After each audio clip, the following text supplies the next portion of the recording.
Oh Lord, let's go to the movies. There are a lot of people here on a Tuesday. Someone Like You, another Jesus movie. We're running late. Let's go.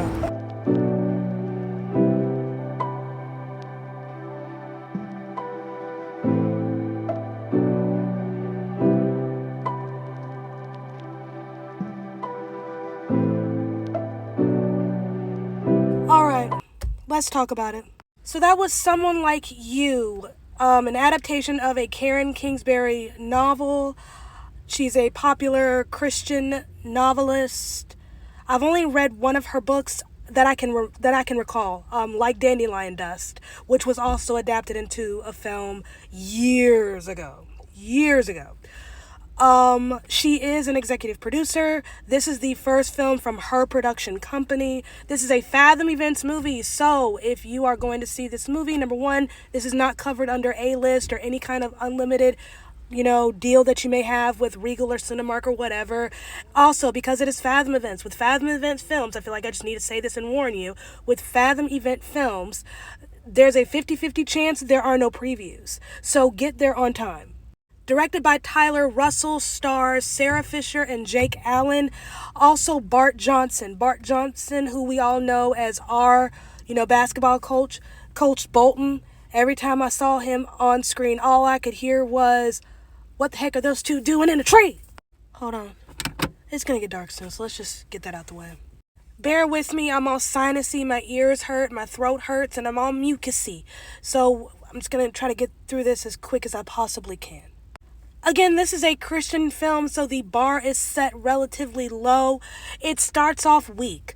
Weak writing, weak acting, typical Christian exposition. Everyone's perfect, happy, and smiling, and just, quintessential picture perfect. The way Christians love to portray themselves in film instead of showing them the way they really are. We're starting to see films kind of, pivot away from that. We had Jesus Revolution, The Blind, The Shift, where we're starting to see a very realistic look at what Christian life is instead of this cookie cutter picture where we're seeing Christianity the way we want it to be and not what it actually is. But that's just a personal gripe. We can get into that another time.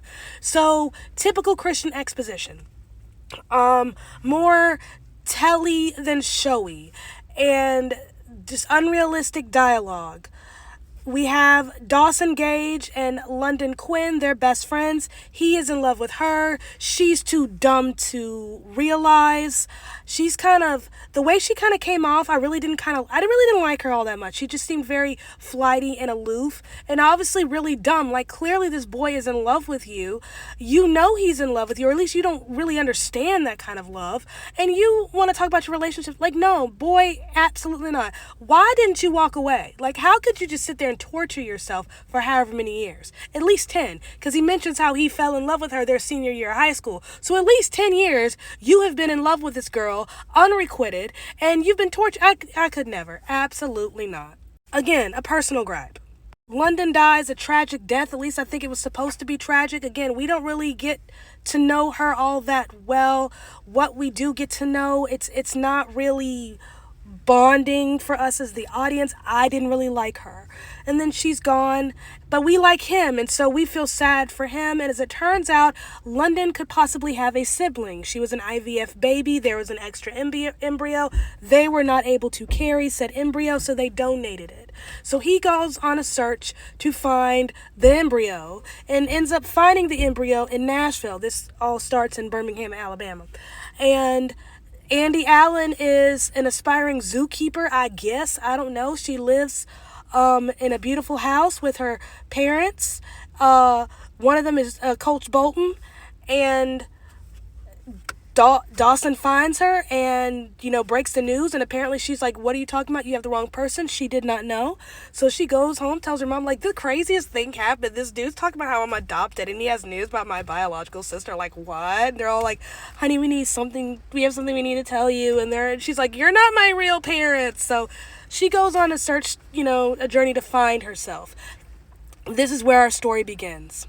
The entire concept, this a long lost daughter, so to speak, this young woman finding out that she's not biologically related to the people who birthed her in a sense, that she's this whole other person.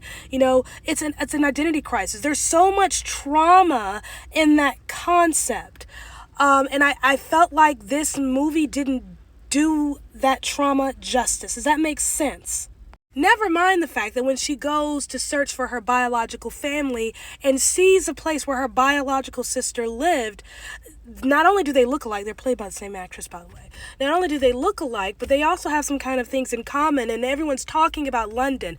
There's no way that feels good. I mean, it must feel good in a sense to get to know this person that you didn't know and getting to know this life that you didn't have. But I can kind of relate to the feeling of living in the shadow of someone's ghost. It doesn't feel good, especially since it seemed like no one was interested in getting to know her. And then we have this love story on top of it because, Dawson was in love with London, then London died, and now he meets Andy, and everything's platonic, cool, and sincere, but at some point, he falls in love with Andy, not as a replacement. But again, there has to be a lot of trauma in that the woman you were in love with is dead, and then you meet this woman who has her face, different hair color, and obviously her natural hair, because that blonde wig she was wearing at the beginning was not it. So you meet this woman who has her face, sounds like her. They have a little bit in common. There's no real portrayal of the trauma and the transition, how we get from point A to point B. All of a sudden, he's in love with her. She's in love with him. We see a little bit of the breakdown for her where she realizes, holy crap, life is not what I thought it was, but we really don't see that for him. And we really need to see that for him because at first, this story is told from his perspective, and then we switch perspectives, which is fine. I like when that happens. I love when we can, switch point of views while keeping the story the same. And for the most part, this movie does it, but there are some holes. Other than all of that, I liked it. Cute little movie. Happily ever after ending. I just wish they hadn't shied away from the trauma of the situation. That's all. But that's Christian, cinema for you, where they're going to give you a concept, but they're not going to give you context. Does that make sense? I would put this above like a Christian Hallmark love story, though. Definitely above that. I think there's just room for improvement. Now, if this is the direction Karen Kingsbury wants to go, as she gets more money and more funding, I think there's definite potential for better. I think she's headed in the right direction. I'm anxious to see what comes out of this studio. I need Mucinex.